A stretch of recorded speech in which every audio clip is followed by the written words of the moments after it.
গেল 7 দিনে প্রায় 4,500 কোটি টাকা উত্তোলন করেছেন ইসলামী ব্যাংকের গ্রাহকরা। ফলে তীব্র তারল্য সংকটে পড়েছে প্রতিষ্ঠানটি, যেখানে আমানতের দৈনিক ঘাটতি প্রায় 1200 কোটি টাকা। অবস্থা সামাল দিতে 2,500 কোটি টাকা সহায়তা দেয় বাংলাদেশ ব্যাংক। গ্রাহকদের শঙ্কা যে আগামীতে পরিস্থিতি আরও জটিল হবে। যদিও কেন্দ্রীয় ব্যাংকের সহায়তায় কাল থেকেই গ্রাহকরা অর্থ তুলতে পারবেন বলে জানিয়েছেন ব্যাংকটির ব্যবস্থাপনা পরিচালক। আরও জানাচ্ছেন মেজবা হাসান। টাকা তুলতে ইসলামী ব্যাংকের চেক নিয়ে এখানে ওখানে ঘুরছেন ফাহিম ফয়সাল। ব্যবসা প্রতিষ্ঠানের লেনদেন থেকে শুরু করে কর্মকর্তা কর্মচারীদের বেতন সবকিছুর জন্য ভরসা ছিল এই প্রতিষ্ঠান। কিন্তু সাম্প্রতিক অস্থিরতায় প্রয়োজনীয় টাকা তুলতে না পেরে বিপাকে পড়েছেন তিনি।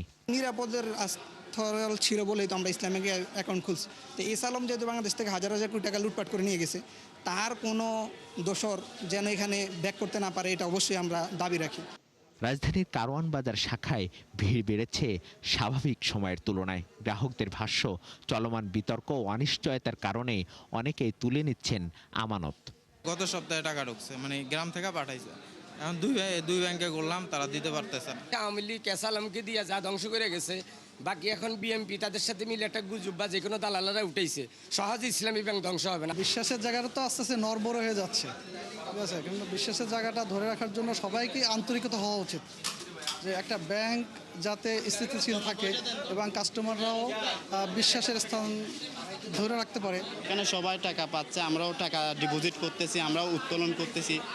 কেন্দ্রীয় ব্যাংক সহ একাধিক উৎসের তথ্য বলছে, মাত্র 7 দিনেই প্রায় 4,500 কোটি টাকা তোলা হয়েছে প্রতিষ্ঠানটি থেকে, যা স্বাভাবিক সময়ের চেয়ে বেড়েছে 3 গুণের মতো। আমরা গ্রাহকদেরকে এখানে যারাই আসে আমরা কম বেশি করে আমরা সবাইকে দিচ্ছি, গ্রাহকদেরকে এই মেসেজটাই দিচ্ছি যে আমাদের যে সমস্যা, এই সমস্যার খুব দ্রুত সমাধান হবে। 2-3 গুণ বেশি।